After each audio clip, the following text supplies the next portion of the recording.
দুগ্ধ উৎপাদনৰ ক্ষেত্ৰত মুখ্যমন্ত্ৰী ডক্টৰ হিমন্ত বিশ্ব শৰ্মাই গ্ৰহণ কৰিছে অভিলাষী প্ৰকল্প। মুখ্যমন্ত্ৰী ডক্টৰ হিমন্ত বিশ্ব শৰ্মাই দুগ্ধ উৎপাদনৰ ক্ষেত্ৰত শেহতীয়াভাৱে কেতবোৰ নীতি অৱলম্বন কৰিছে আৰু এই সন্দৰ্ভত আজিৰ দিনটোত সংবাদমেল সম্বোধন কৰি মুখ্যমন্ত্ৰীগৰাকীয়ে কি ক'লে শুনাব বিচাৰিছো। গাখীৰৰ যোগান ধৰে তেওঁলোকক দিনে প্ৰতি লিটাৰ 5 টকাকৈ চৰকাৰে ৰাজ সাহায্য আগবঢ়াব।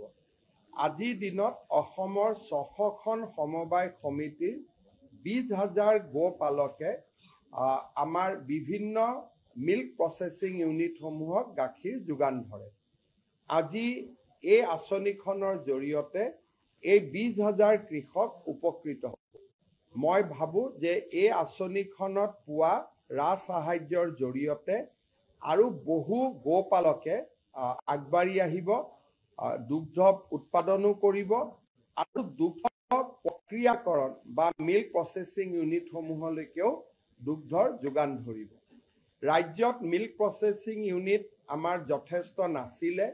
আজি পুৰবীৰ মিল্ক প্ৰচেছিং ইউনিট 1.5 লাখৰ পৰা 3 লাখ লিটাৰলৈকে কেপাচিটি বঢ়োৱা হৈছে।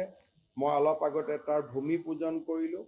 আমুলে 1 লাখ লিটাৰ গাখীৰৰ সংশোধনৰ বাবে পৰিশোধনৰ বাবে ৰাণীত এটা প্ৰচেছিং ইউনিট স্থাপন কৰিব। ধেমাজিত 50,000 লিটাৰ গাখীৰ পৰিশোধনৰ বাবে অসম চৰকাৰে এটা প্ৰকল্প স্থাপনৰ কামত আগবাঢ়িছে। ডিব্ৰুগড় আৰু যোৰহাটত 1 লাখ লিটাৰ গাখীৰৰ পৰিশোধনৰ বাবেও চৰকাৰে প্ৰচেছিং ইউনিট বনাবৰ বাবে পুঁজিৰ মঞ্জুৰি কৰিছে। শিলচৰতো দিনে 20,000 লিটাৰ গাখীৰ পৰিশোধন কৰিব পৰা প্ৰকল্পৰ কাম আমি হাতত লৈছোঁ।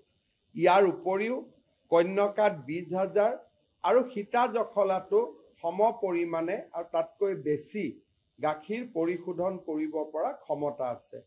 আমাৰ উদ্দেশ্য হৈছে অসমত 10 লাখ লিটাৰ মিল্ক আমি যাতে পৰিশোধন কৰিব পাৰোঁ বা প্ৰচেছ কৰিব পাৰোঁ বা প্ৰক্ৰিয়াকৰণ কৰিব পাৰোঁ।